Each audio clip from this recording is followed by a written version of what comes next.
Hi, everyone. It looks like everybody's gotten into the room, so we'll go ahead and get started. Thanks so much for joining us today. My name is Carlene Spry, and I'm the awards administrator for the Golden Crown Literary Awards. And I want to welcome you to the first ever series of Goldie Finalist Spotlights. Now, for those of you who are new to the Golden Crown Literary Society, the GCLS recognizes and rewards quality literary works about women who love women, and we provide learning opportunities, encouragement, and assistance to new and established writers.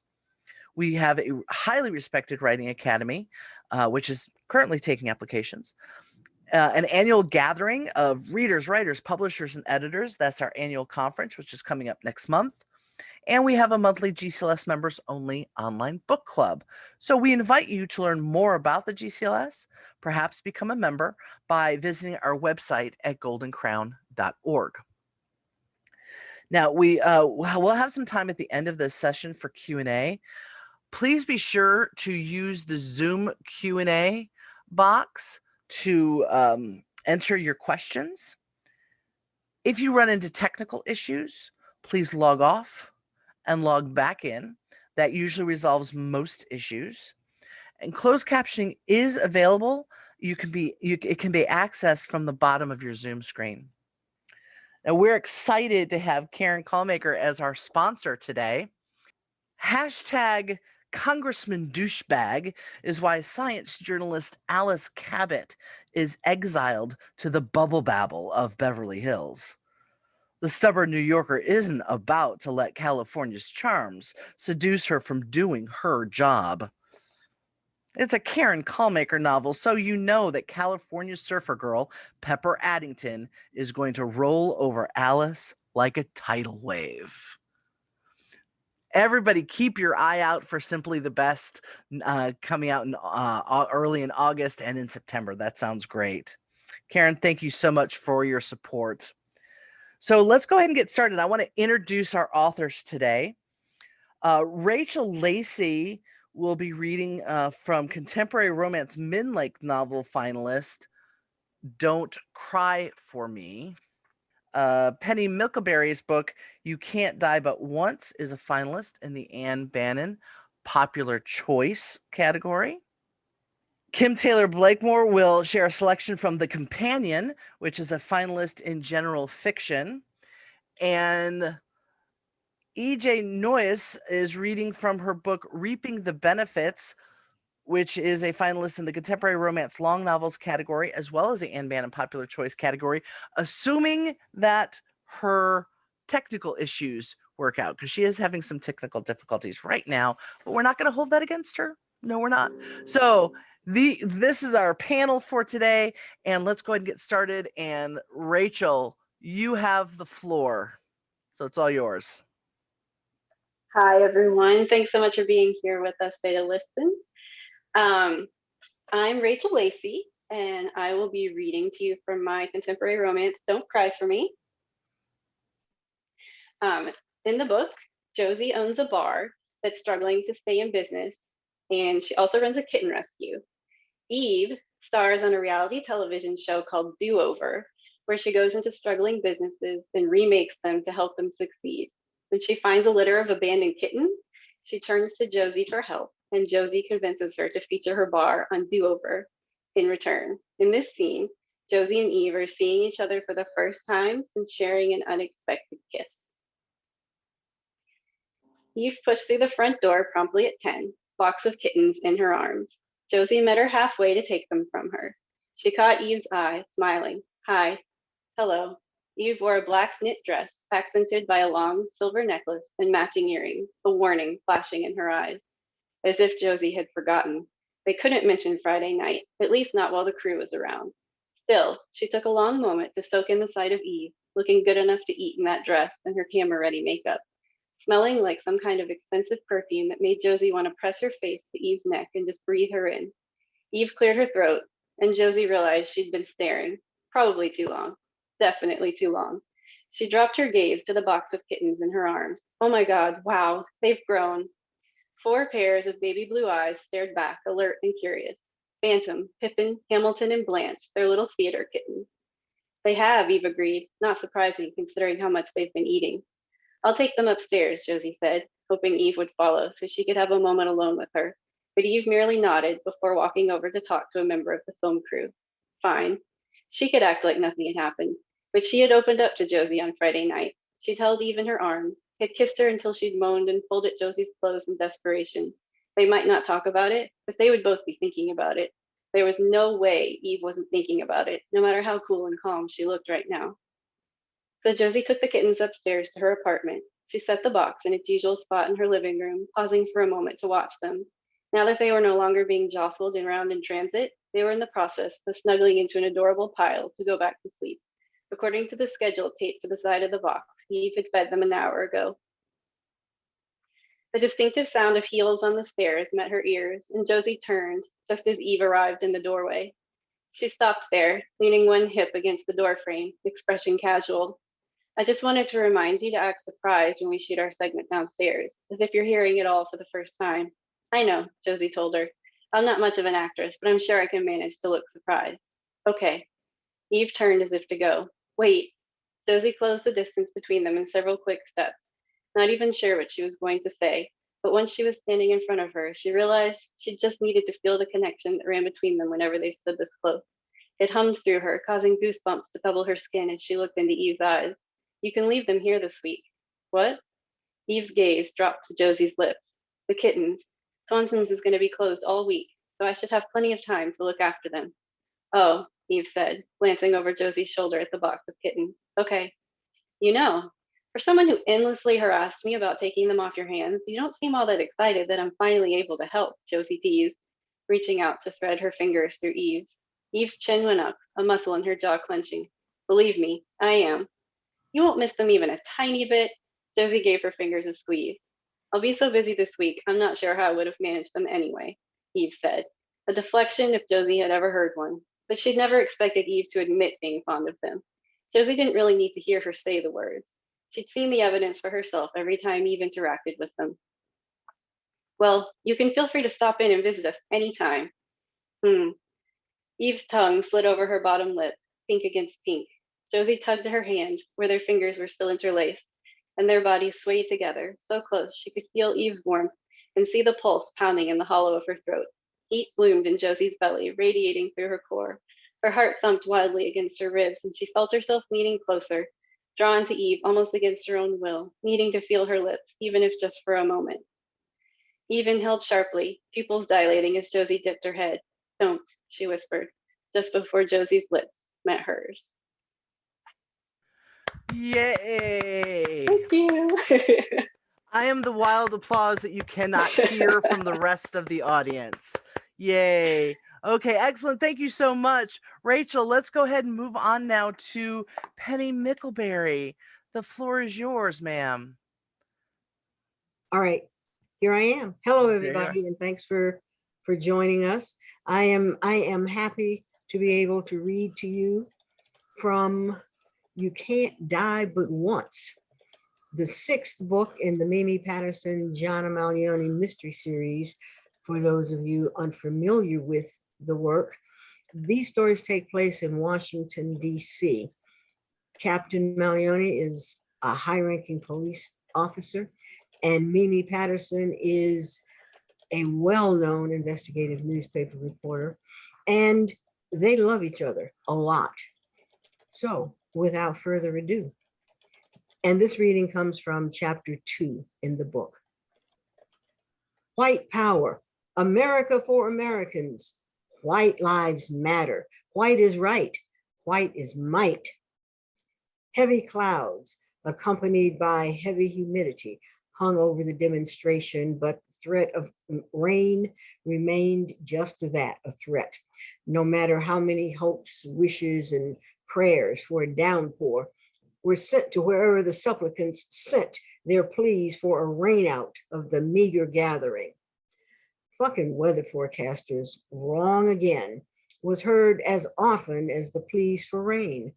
The only correct prediction was the number of the far-right demonstrators who answered their leaders' calls to show up in DC. About 500 of them, far below the 10,000 they predicted. And as was almost always the case, The far right was greatly outnumbered by the other side. About 5,000 counter demonstrators outshouted the hate mongers. Their voices were louder and they lasted longer, and they showed an impressive willingness to remain behind the police barricades that they could overrun at will should the mood strike them. Thankfully, that hadn't happened yet. Go back to the mist, gorillas. Your mama is a gorilla. The right surged as one. The police line held as more than one person mused how often it happened that bullies and hate mongers were so thin-skinned. One of their favorite tactics was demeaning other people, but when the name calling was directed at them, they were hilarious in their hurt feelings and bruised egos. They shouted insults and obscenities that only the cops heard because now the counter demonstrators were singing Freddie Mercury songs. What the fuck are you doing? Jana heard whispered in her ear, and it startled her because the voice was that of Kenny Chang, and in all the years she'd worked with him, she had never heard him curse. Eric, call me, please, she whispered, and 4 seconds later he did. Boss? Something has spooked Kenny. Leave Tim in charge of your post and reposition so that you can respond to whatever has upset Kenny if necessary. She heard his whispered acknowledgement, then went to stand near Kenny. She wanted him to know that she was there, but that she was not interfering. She stood watching the ever-shifting and changing images of the demonstration on the 3 huge monitors mounted on the wall. The images came from almost a dozen different camera feeds, including 3 drones. She'd been watching them since long before the official start of the demonstration, as much to be certain that her people and procedures were in place as to get the pulse of the crowd. But though she watched all the screens with their shifting images, her intense focus was on the one image that did not change, the one on the computer screen in front of Kenny. 3 of her own people were in the group of white supremacists, so undercover that she almost didn't recognize them. And one, Randall Connolly, kept moving within the crowd, ducking and dodging, stooping low as if to conceal himself beneath them. What the fuck are you doing indeed? She sat down beside Vic Patel and whispered to him, pull up Connolly's comms. Thank you. Woo! Thank you very much, Penny Mickelbury. Yay, team. Okay, so Kim, you are now on.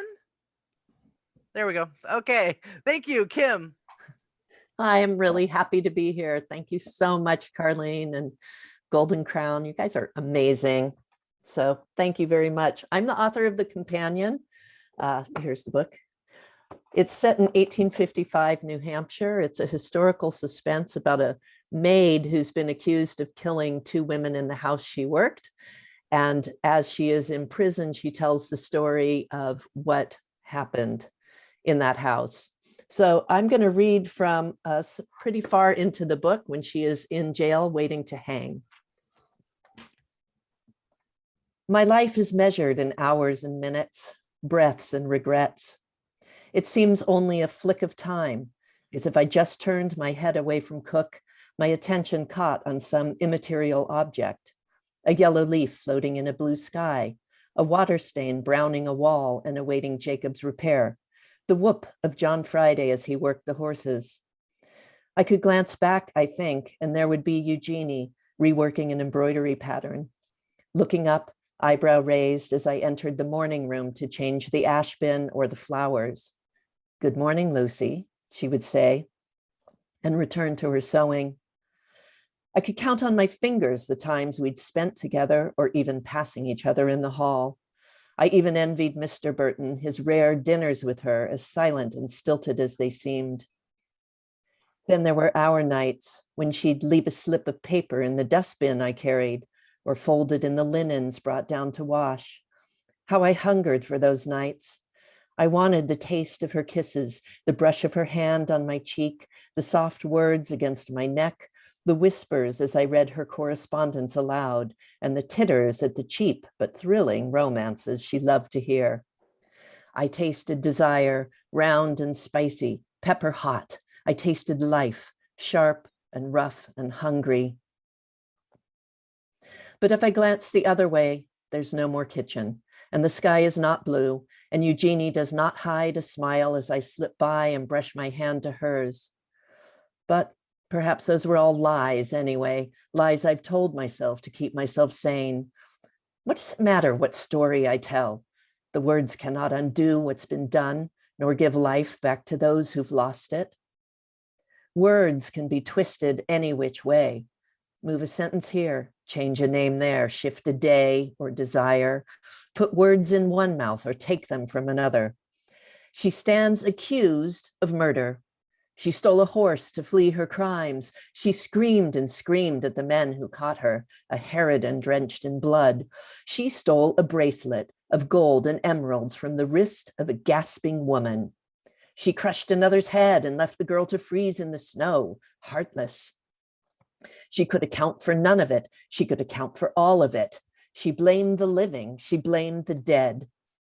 Unfortunately, the dead can't take the stand, and the defense was too drunk to take advantage if they had. Time slips. I never saw a reason to mark the cell wall.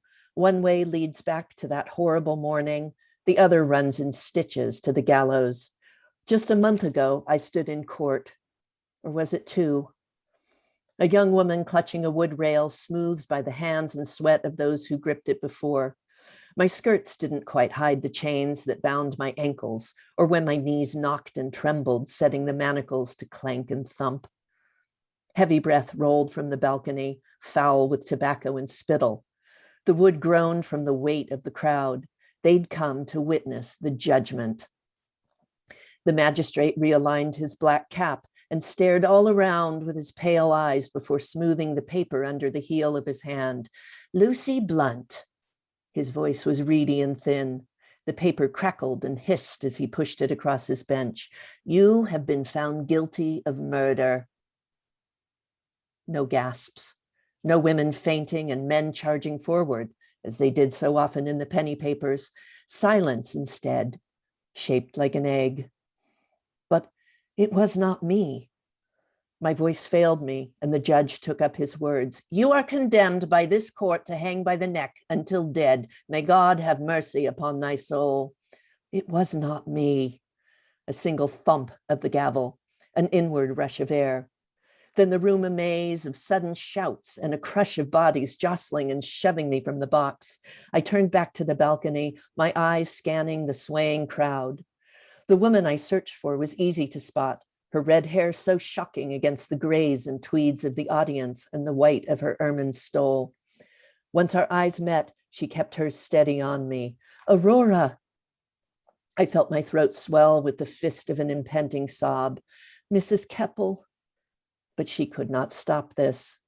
I was forced from the room and into the prison coach. And that's it. Thank you. Yay! Nicely done. Thank you so much, Kim. Thank you, guys. And we have EJ now. Here I am. Hi, I'm EJ Noyes, and I'll be reading a small chunk from my Jewel Goldie nominated novel, Reaping the Benefits. This novel's a bit weird. Basically, Morgan is Death's immortal-ish head minion who helps sort humans into the correct afterlife realm. But she hits a bit of a stumbling block when she's assigned to get her very cute employee Jane to complete her afterlife questionnaire. But Jane refuses unless Morgan helps her with her bucket list. And so they are adventuring together. And perhaps not wisely, Morgan just had to eat before riding a roller coaster for the very first time. Also, I apologize, I have a rank cold, so very blocked up and nasal. Once she'd stopped retching, Morgan straightened, swiping the back of her hand over her mouth. Are you kidding me? She exclaimed hoarsely. I've been back and forth to Valhalla more times than I can count. Millions of trips. Beautiful place, horrendous journey. Same for Unwin, Niflhel, Tartarus, Magmel, and thousands of other afterlife realms. And this pissant roller coaster made me vomit. There is something seriously topsy-turvy with the world. Jane's concern transformed from mild confusion and then amusement. Will you be okay here for a moment? Mm-hmm. Morgan leaned against the fence, praying she was done embarrassing herself. Jane jogged off and returned a few minutes later, by which time Morgan had moved away from the remnants of her embarrassment to stand near the front of the Valraven gift store. Jane fished a water bottle from her pocket. Thanks. Morgan rinsed her mouth, spat as discreetly as she could into a trash can, and then drank a few mouthfuls of lukewarm water. Jane offered her some gum and ran her hand down Morgan's forearm, ending in a light squeeze. How are you feeling? Fine, thank you, she said quickly. After a beat, Morgan added, but utterly mortified. Don't be. It's not the first time it's happened to someone on a roller coaster, and it certainly won't be the last. People puke on and after roller coasters all the time. But Morgan wasn't an ordinary person, and to do something as uncouth as vomit in public was offensive to her dignity. She fought to regain composure. Well, I suppose I'll chalk it up to physics and biology being at odds. Jane moved some strands of hair that had stuck to Morgan's damp forehead and tucked them behind her ear. Are you ready to buy some useless crap to commemorate the ride? I love useless crap, Morgan deadpanned, holding open the door to the gift store. As Jane backed through the displays of Valraven goodies, her face lit with an excited grin. Why don't you go grab our photograph? I'll check out the overpriced junk. Morgan saluted and left Jane to her consumerism. Their ride photo was already up, and Morgan's eyes were immediately drawn to the two of them among the group of riders. Jane's smile was huge, as though all her joy and excitement had been poured into this single expression. Morgan, on the other hand, looked exactly like she'd felt at that moment, nauseated. Laughing quietly, Morgan purchased 2 copies of the photo, cropped to exclude most of the other riders, as well as special ride-themed frames to put them in. By the time the photos were framed, Jane had finished shopping and was waiting by the shelves of mugs for her. Morgan handed her one of the frames. Here you go. What did you get? Thanks. Jane put the photo in her bag and fished out a few things. Just a shirt and a travel coffee mug, and this Raven toy for Mom. Well, that's so cute. And for you, Jane rummaged some more, and with a flourish, presented Morgan with a ball cap in two-tone dark and light blue that had Valraven emblazoned on the front. Sorry, I tried to find something that said, I rode Valraven and puked in the garden afterward, but it seems they don't sell anything like that. There was the cutest teasing sparkle in her eyes. Isn't that a pity? Morgan said dryly. Wait here a moment. She strode over to the cashier and deployed her best smile as she asked to borrow a marker. The teen behind the counter fumbled before handing one over, which she accepted with another smile that made him blush furiously. Jane's slightly raised eyebrows rose higher as Morgan thrust the marker at her. What's this for? If they didn't have the thing you wanted to buy, then you can make one for me. She shook the marker until Jane took it from her. You want me to write on your cap? Yes, I do. You might regret it. The answer came out before she could stop it. I don't think I'll regret anything with you, Jane. Jane's expression changed from surprise to pleasure. Okay then. With tongue peeking out of smiling lips, Jane carefully wrote on the ball cap. When she passed it back, it read, I rode Valraven and puked in the garden after. Morgan burst into laughter, barely able to speak around her mirth. Absolutely perfect. Morgan set the cap on her head, gave the employee back his marker, then grabbed Jane's hand. Let's go. I need something to eat. But it's time to ride the raptor, Jane protested, though she let herself be pulled through the store, outside, and in the direction of a food stand. Morgan's stomach felt not unlike it had on that first Valraven drop. Really? You know what? I might stay in firm ground for this one. You need on-the-ground photographic evidence and a cheerleader. Oh, that sounded so unconvincing. Jane snorted out a laugh. I can't believe it. Morgana Ashworth, big bad boss of all Death's minions, teller-offer of Lucifer, and who knows who else, conqueror of afterlife realms, is scared of a Whittle roller coaster? Not scared, Morgan shot back petulantly. I just don't like decorating the gardens, that's all. And someone needs to hold our purchases. I know. The lockers are that someone. Morgan lowered her voice, ashamed to let passers-by hear her admission. Jane, I'm not sure I like roller coasters. I felt so bilious last time. That probably had something to do with eating enough food for 2 pregnant women before you rode the coaster. She nudged Morgan gently in the ribs. Come on, your stomach is empty now. You'll be fine. Morgan groaned. The problem was she had to accompany Jane so she could be there in case of emergencies. But the memory of Valraven sent a surge of nausea through her. A hand pressed softly against her lower back, fingers kneading gently either side of her spine, as Jane stood on tiptoes to murmur in her ear, "If you really don't want to ride, that's fine. But if you do, trust me, I've got you." Thank you. Yay! Nicely done. Nicely done. Okay, let's have all of the authors join us again. Okay, fabulous. Thank you so much, everybody. Those were great readings. Everybody in the audience, you probably noticed that in the chat, I was putting links to their books. Please, please, please go purchase these books. We've got a group of women here who have done amazing things by writing these books. Let's support them. Let's support them. Now, we're going to have some conversation, and let's make it really frightening. So let's have a little bit of conversation. And remember, everyone, if you've got questions, and I really hope you do, otherwise I'm just going to have to start making stuff up, please put them in the Q&A box down at the bottom. That's what we'll be monitoring, because there are things we need to know.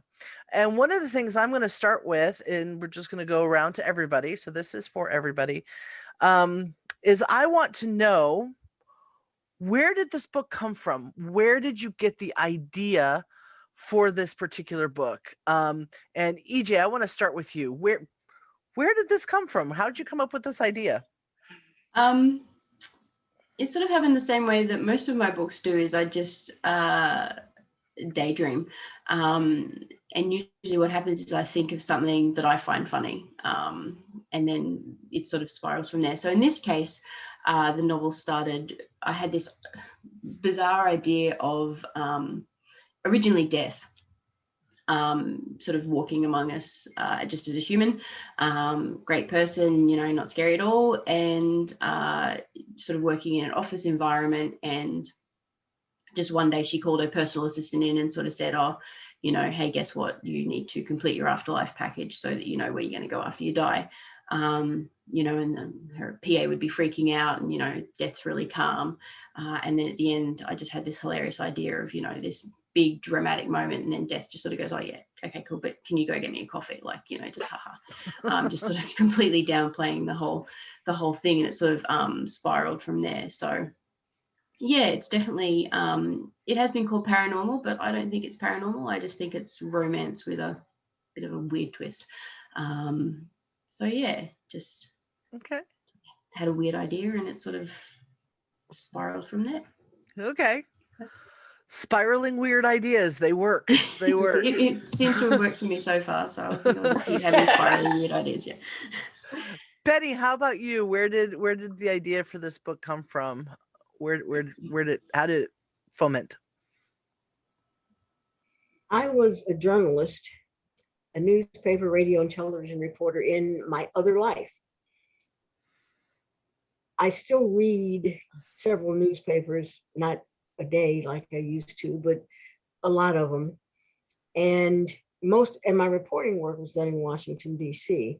So I have a feeling for that city. I love that city. I also have a feeling for what goes on in the country. And I was not feeling really good at all about what was going on in the country. I also was very bothered by the fact that not a lot of people recognized what was going on in the country. There was that, the political thing, and then the other part of this novel, the other part of the book, is the trafficking of women and children, particularly children, for sex. Mm-hmm. And that is widespread in this country and around the world. And the fact that not many people knew about that either. And those things bothered me, and they bothered me because they portend danger. When evil, ugly things are going on, and people just mostly pretend that they're not, or that they don't care. I don't know what the reasons are. And I have never been able to not write about things that I see and that I feel. And so I wrote this book. And of course, everybody wanted to know, well, did you know what was going to happen on the 6th? No, I did not know. I don't have crystal balls. And I'm not clairvoyant. And I did not know what was going to happen to Jeffrey Epstein, but I knew that he could not be the only person doing what he was doing. And so I tell these stories, and they're not pleasant to write, and I understand that they're not pleasant to read. But I also wonder if any of us give thought to the people who have to live through it. If we're discomforted by reading it and writing it, what must they be feeling? So that's kind of why I do what I do, Carly. And it's important to do. It's very Yeah. important. And I say that I am so grateful to have Bywater books in my life, because they don't flinch, they don't censor, they don't do anything but ask me to tell good stories and tell them well. And so I'm grateful for them. There you go. There you go. Thank you, Penny. Rachel, how about you? Where did this book come from? Well, if you've read any of my books, you might know that I am a big animal lover, and I love including animals in my books. And my son actually watches this YouTuber who calls herself Kitten Lady, and she saves all these like tiny little abandoned, like little bottle baby kittens who need to be like bottle fed every few hours and cared for to survive. And she has a YouTube channel where she shares those stories and tips for how to care for kittens if you also are caring for them. And I would watch the videos with my son, and it just kind of put an idea in my head for like to write a heroine who also saves little kittens and has a YouTube channel.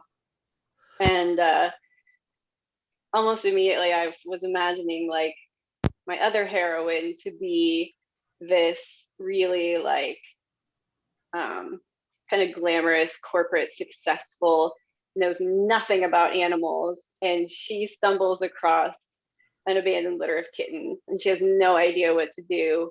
And so she searches on her phone what to do with these kittens, and she finds one of my other heroines' YouTube videos, and that's how they meet. Okay. Fun. And Kim, how about you? Where'd the companion come from? Well, I generally, when I'm starting books or looking through ideas, I am seeing lots of images, almost like a film. And one image that came to me was of a whitewashed stone cell with a very high window, excuse me, and light coming through.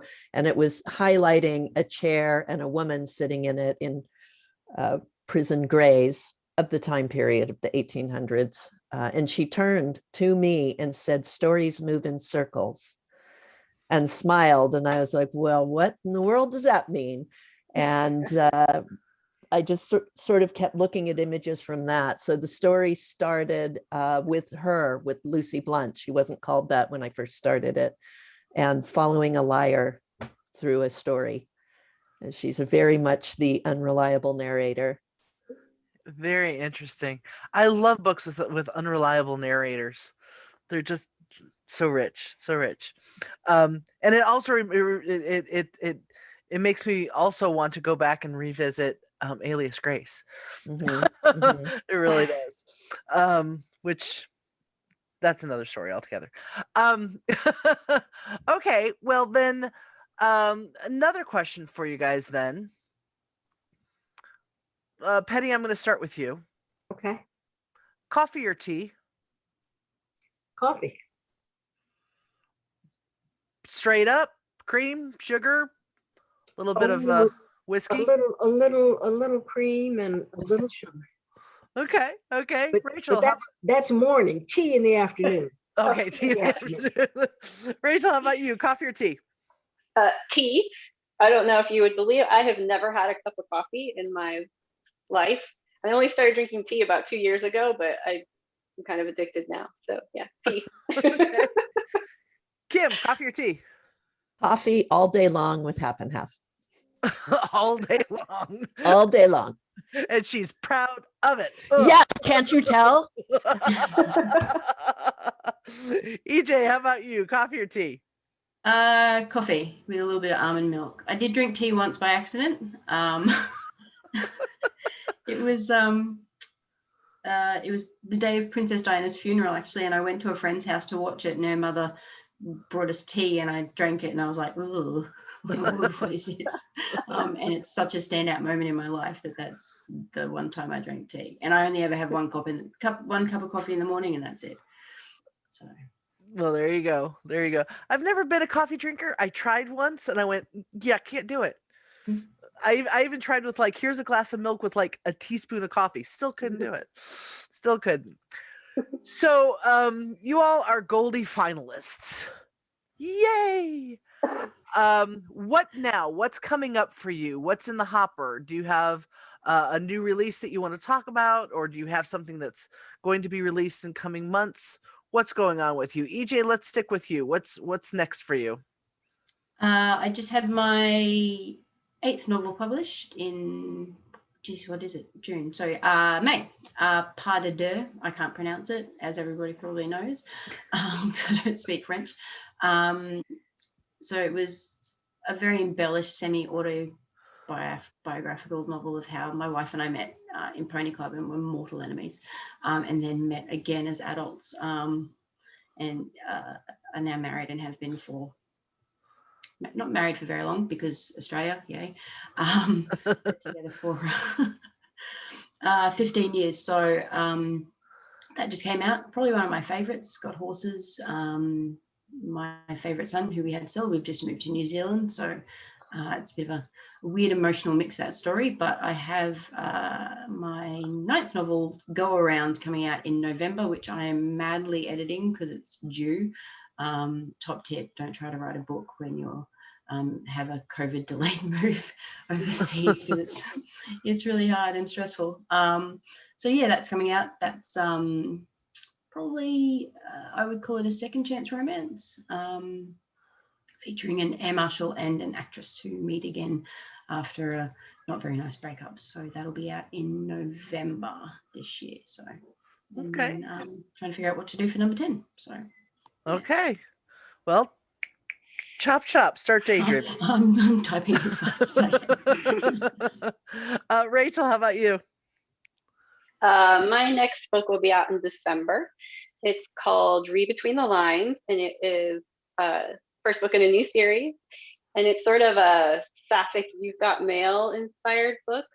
I have a romance-loving Manhattan bookstore owner who has an online crush on her favorite author, but she doesn't know that her favorite author in her day job is also the property developer who has just terminated the lease of the bookstore. So they're like enemies in real life, but like flirty online together. So I'm pretty excited about that one. Okay, great. Kim, what's in the hopper for you?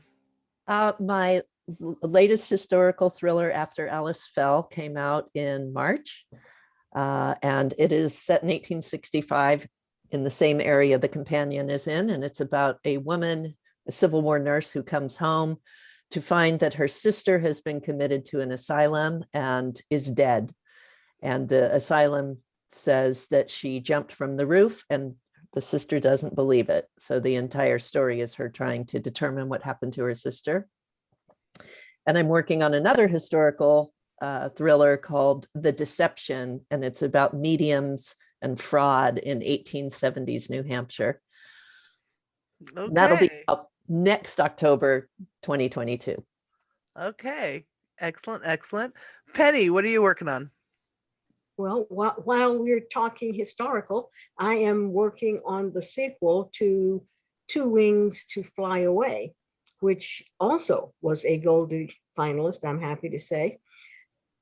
And I'm not happy to say that 2020 was a really tough year, writing-wise, for me. This book should have been finished, but it's marching right along. It begins on the eve of the Civil War. Stories take place in Philadelphia. Same principal cast of characters, and I'm pretty far into it and pretty well engrossed in the story. I do not yet have a title, but we'll see what happens. Okay. Great, great, great. Now, this question I was specifically going to Penny and to Kim. You're writing in similar eras. What attracts you to that time, to that mid 1800s kind of time? What is it about that time that makes you go, "Ooh, I'm going to write about that"? Well, for me, Carlene, it is the virtual absence sometimes of the story of Black Americans at that Yes. time. Thank you. The principal character in Two Wings to Fly Away is a runaway slave.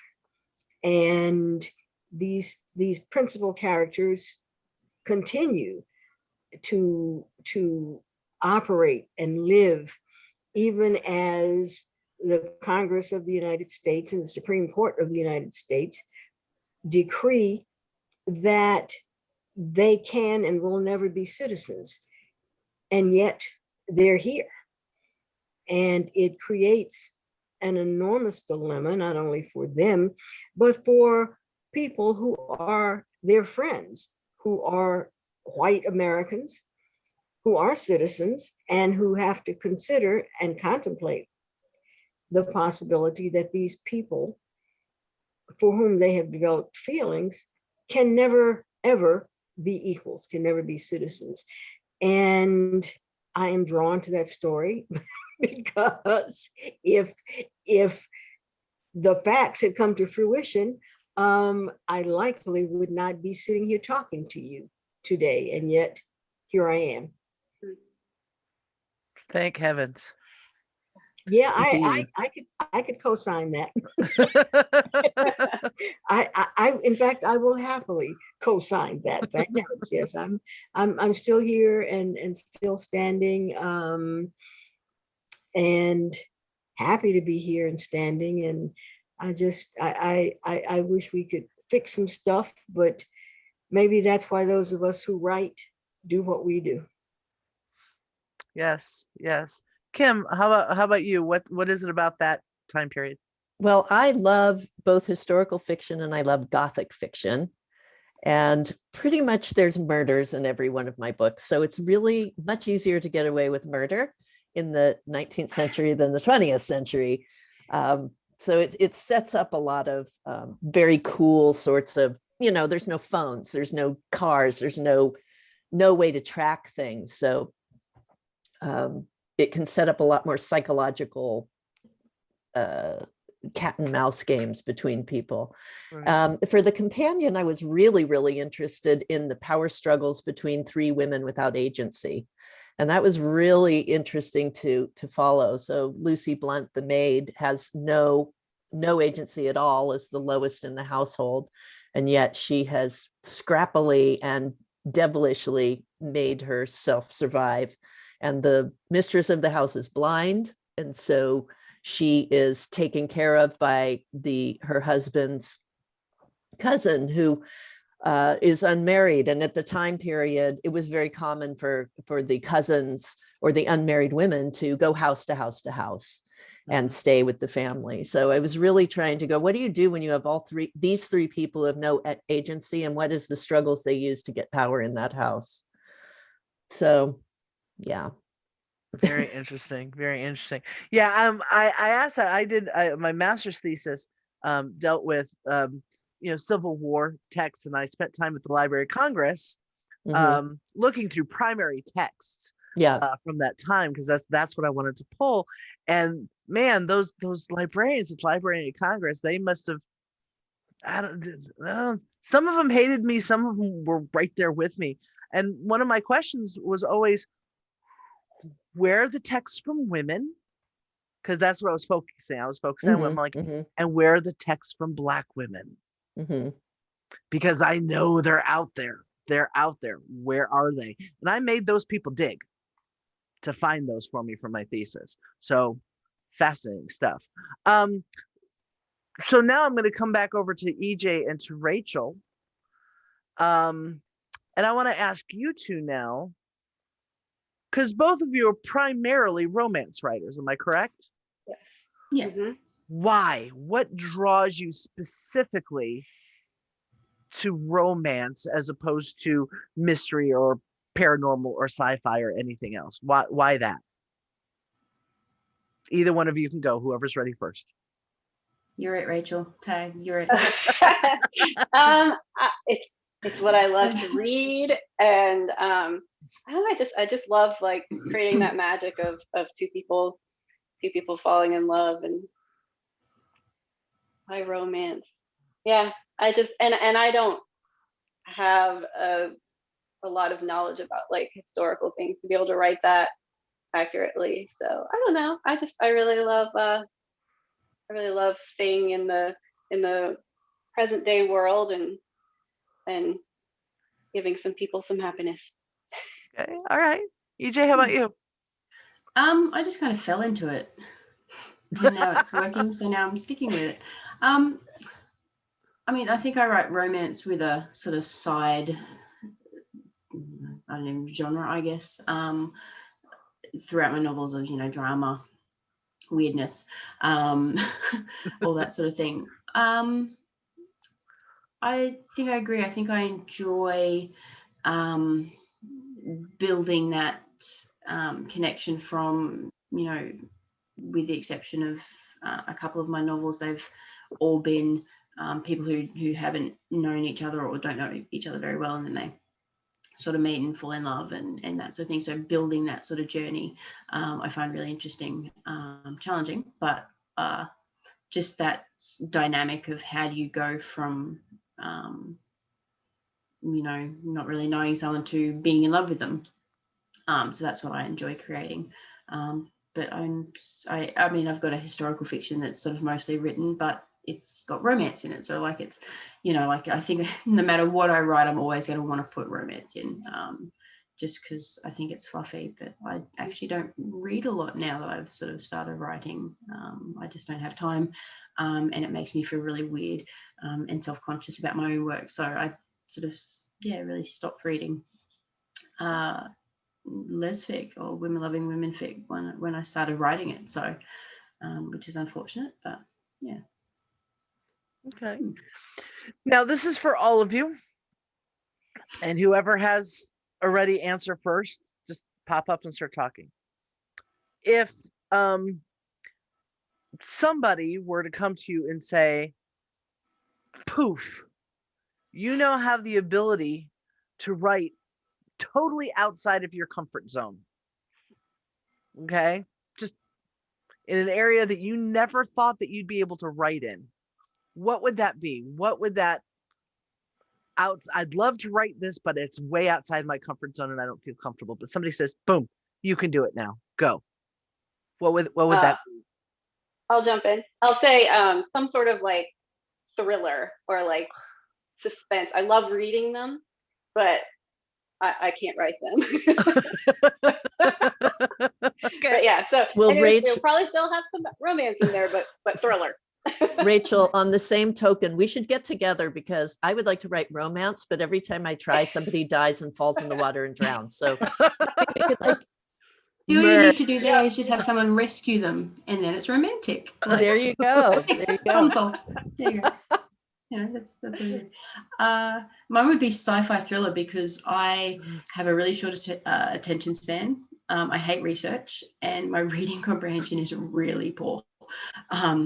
So I find researching and world building really, really hard. And those novels are so in depth that I struggle to read them, and I know that I just would really struggle to write like a hardcore sort of sci-fi or fantasy book. So that would be mine.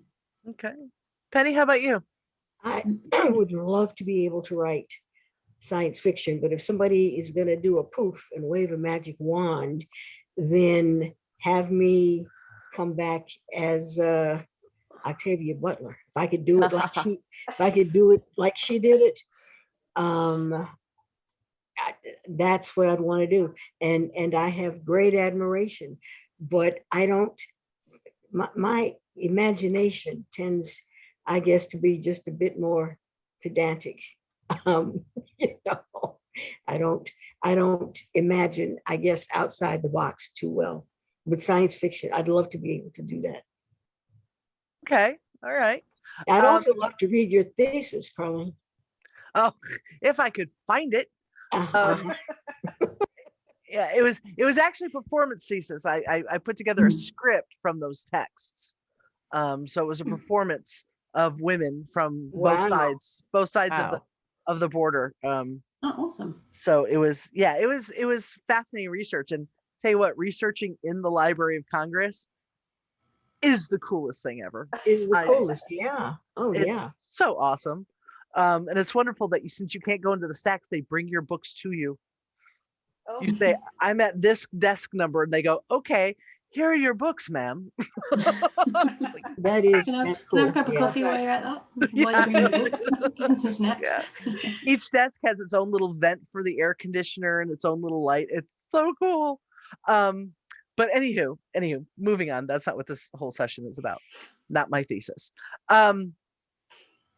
So we're coming up at the end here. So I haven't seen anybody else put in some questions. So, it is what it is. So what, now I'm really going to pin you guys to the wall. What's your favorite movie and why? The movie that you could just watch on repeat over and over and over. Yes. The Wizard of Oz. Why? Because it's like this perfect script. And I just got to see it 2 weeks ago at a little theater that was falling apart in this little town next to my town. And I was like, this movie holds up no matter how many times I see it. I still cry at the end when she's leaving the Tin Man and the okay. Movie that stands the test of time right there. Yeah. And Judy Garland. Can't go wrong. And Judy Garland and that first moment where it goes from black and white to color. It's like, it's brilliant. Okay. Who else? Who's got a favorite movie that if you just watch it over and over? I really don't. No, I don't either. I don't actually watch movies very often anymore. Okay.